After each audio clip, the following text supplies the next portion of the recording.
Bugun havo mana shunaqa oppoq, beg'ubor, xuddi ayollarimizni qalbiga o'xshaydi. 28 yanvar bugun.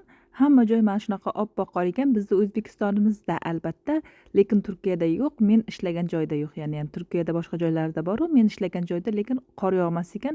Lekin qishda ham o'zgacha bir gashti bor ekan. Bu qorlarni shunaqayam sog'indim.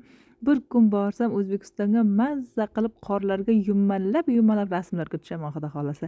Bu esimizda menga opam yubordi. Opamda bir mushugi bor. Mushugini oti Oysuluv. Xuddi anaqa, men bu bilmadim u qayerda, qozoqlardami, qiz bolani oti. Ko'chalar mana shunaqa balchiq, ertaga Xudo xohlasa muz bo'ladi.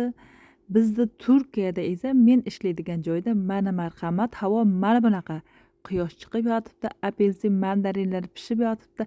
Hali barglar tushmagan, hamma joy yam-yashil, chiroyli. Hozirgi momentda mana shunday apelsinlar. 28 yanvarda. Tasavvur qilinglar, ko'chalarda gullar mana shunaqa bo'lib ochilib yotibdi. Allohning ko'rsatganiga shukr, yetkazganiga shukr. Buni ham o'zgacha go'zalligi bor, lekin 4 faslda bergani yaxshi ekan. O'zimizni O'zbekistonga Allohim nima desam, 4 faslda vaqti bilan bergani. Yanvar, qish qishligini qiladi, bahor bahorligini qiladi, yoz yozligini qiladi, kuz kuzligini qiladi.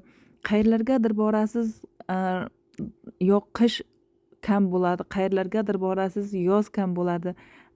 Mana bu mehmonxona oldida archa hali turibdi bezalib. Kim qaysi davlatda yashayapti, sizda qaysi fasl bo'lmaydi? Men Turkiyaning Izmir shahridaman, bu yerda qish bo'lmas ekan.